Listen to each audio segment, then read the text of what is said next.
ওং নমঃ ভগবতে বাসুদেবায়। শ্রীমদ্ ভগবদ্গীতা ষোড়শ অধ্যায় দৈবাসুর সম্পদ বিভাগ যোগ।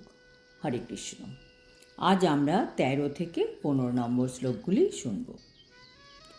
ইদমদ্য ময়া লব্ধম ইমং প্রাপ্স্যে মনোরথম ইদমস্তি ইদমপি মে ভবিষ্যতি পুনর্ধনম আসৌ ময়া হতা শত্রু অন্নিশ্যে চ পরানপি ঈশ্বরো অয়ময়ম ভোগী সিদ্ধোऽহং বলবান সুখী আঢ্যোऽভিজনবান্নস্মি কোऽহন্যস্তি সদৃশো ময়া যক্ষে দাস্যামি মোদিষ্য ইত্যজ্ঞানো বিমোহিতা। অনুবাদ: আসরিক ভাবাপন্ন ব্যক্তিরা মনে করে আজ আমার এত লাভ হয়েছে এবং আমার পরিকল্পনা অনুসারে আরও লাভ হবে। এখন আমার এত ধন আছে এবং ভবিষ্যতে আরও ধন লাভ হবে। ওই শত্রু আমার দ্বারা নিহত হয়েছে এবং অন্যান্য শত্রুদেরও আমি হত্যা করব। আমি ঈশ্বর, আমি ভোক্তা, আমি সিদ্ধ, বলবান ও সুখী। আমি সবচেয়ে ধনবান এবং অভিজাত আত্মীয় স্বজন পরিবৃত। আমার মতো আর কেউ নেই। আমি যজ্ঞ অনুষ্ঠান করব, দান করব এবং আনন্দ করব। তাৎপর্য: এই 16 অধ্যায়ে আমরা দেখতে পাচ্ছি কৃষ্ণ বলছেন আসরিক প্রকৃতির ব্যক্তিরা কিভাবে কাজ করে, কিভাবে চিন্তা করে, তারা কিভাবে কথা বলে, এইসব। এই পুরো অধ্যায়ে ভগবান বেশিরভাগই এই আসরিক মনোবৃত্তির ব্যক্তিদের সম্বন্ধে বলেছেন।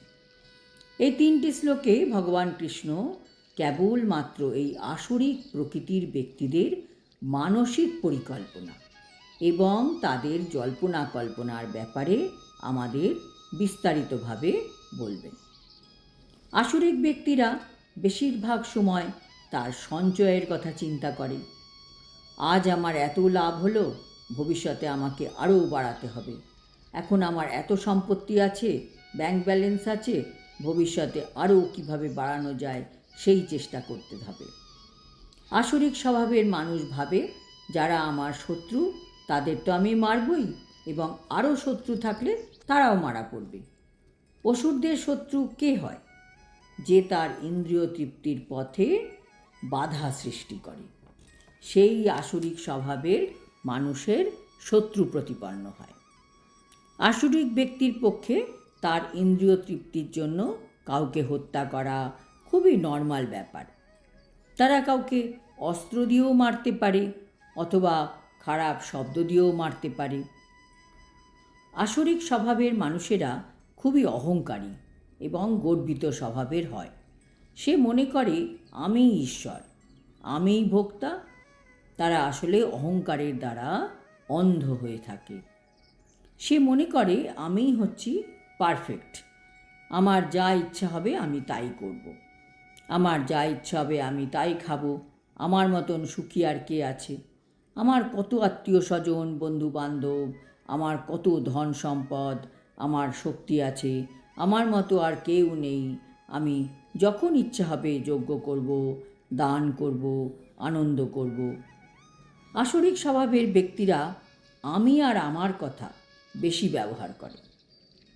আমিকে তারা সব থেকে বেশি গুরুত্ব দেয়, নিজেকে তারা সব থেকে বেশি গুরুত্ব দেয়। শ্রীল প্রভুপাদ তাৎপর্যে বলেছেন, আসরিক ভাবাপন্ন মানুষদের ধন সম্পদ আহরণ করার বাসনার কোনো অন্ত নেই, তা অসীম। তারা কেবল চিন্তা করে কী পরিমাণ অর্থ তাদের এখন আছে এবং সেই অর্থকে আরও বাড়াবার জন্য নানা রকম বিনিয়োগের পরিকল্পনা তারা করে থাকে। সেই উদ্দেশ্যে যে কোনো পাপকর্ম করতেও তারা দ্বিধা করে না এবং তাই তারা কালোবাজারি এইসব অবৈধ কাজকর্মে লিপ্ত হয়। তারা তাদের সঞ্চিত অর্থ, গৃহ, জায়গা জমি, পরিবার, এইসব সমস্ত সম্পদের দ্বারা মুগ্ধ হয়ে থাকে এবং তারা সর্বদাই পরিকল্পনা করে কিভাবে সেগুলির আরও উন্নতি সাধন করা যায়।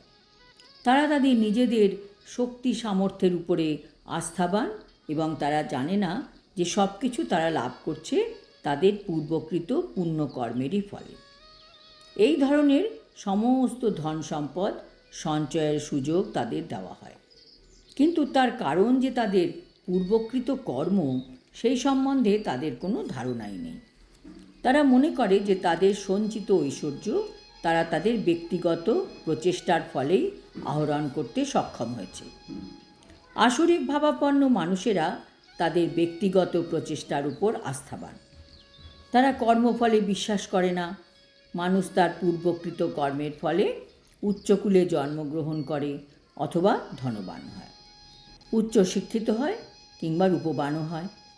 আসরিক ভাবাপন্ন মানুষেরা মনে করে যে সমস্তই ঘটনাচক্রে হয়েছে এবং তাদের ব্যক্তিগত প্রচেষ্টার ফলে ঘটে চলেছে।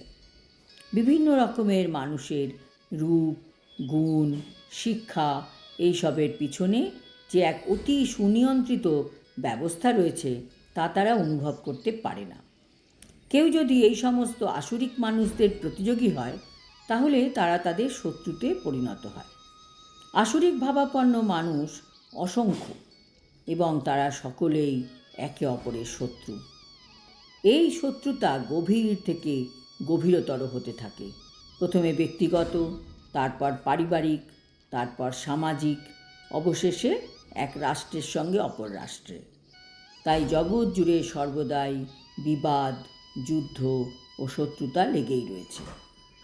প্রতিটি আসরিক ভাবাপন্ন মানুষই মনে করে যে অন্য সকলের জীবনের বিনিময়ে সে বেঁচে থাকতে পারে। সাধারণত আসরিক ভাবাপন্ন মানুষেরা নিজেদের পরমেশ্বর ভগবান বলে মনে করে এবং আসরিক প্রচারকেরা তাদের অনুগামীদের বলে, তোমরা ভগবানকে অন্যত্র খুঁজছো কেন? তোমরা সকলেই তো ভগবান, তোমাদের যা ইচ্ছা তাই তোমরা করতে পারো। ভগবানকে বিশ্বাস করার দরকার নেই, ভগবানকে ছুঁড়ে ফেলে দাও। এইগুলি আসরিক প্রচার। আসরিক মানুষ যদিও দেখতে পায় যে অন্যেরা তারই মতো বা তার থেকেও অধিক বিত্তবান বা ক্ষমতাবান, তবুও কেউই তার থেকে অধিক ধনবান বা ক্ষমতা সম্পন্ন নয় বলে সে মনে করে। উচ্চতর গ্রহলোকে যাবার জন্য যে যজ্ঞ করা প্রয়োজন তা তারা বিশ্বাস করে না। অসুরেরা মনে করে যে তারা তাদের নিজেদের মন গড়া যজ্ঞবিধি তৈরি করবে এবং কোনো রকম যন্ত্র আবিষ্কার করবে যার দ্বারা তারা যে কোনো উচ্চতর গ্রহলোকে যেতে পারবে। এই ধরনের অসুরদের শ্রেষ্ঠ দৃষ্টান্ত হচ্ছে রাবণ। সে সাধারণ মানুষদের বুঝিয়েছিল যে স্বর্গে যাওয়ার জন্য তাদের সে একটা সিঁড়ি তৈরি করে দেবে, যার ফলে কোনো রকম বৈদিক যজ্ঞানুষ্ঠান না করেই যে কেউ স্বর্গলোকে যেতে পারবে। তেমনি আধুনিক যুগের আসরিক মানুষেরা যান্ত্রিক উপায়ে উচ্চতর লোকে যাওয়ার চেষ্টা করছে। এগুলি বিভ্রান্তির নিদর্শন। আজ এই পর্যন্ত। শ্লোক 16তে আমরা জানব কিভাবে এই ধরনের আসরিক ব্যক্তিরা দুশ্চিন্তাগ্রস্ত থাকে এবং কিভাবে তারা নরকে পতিত হয়।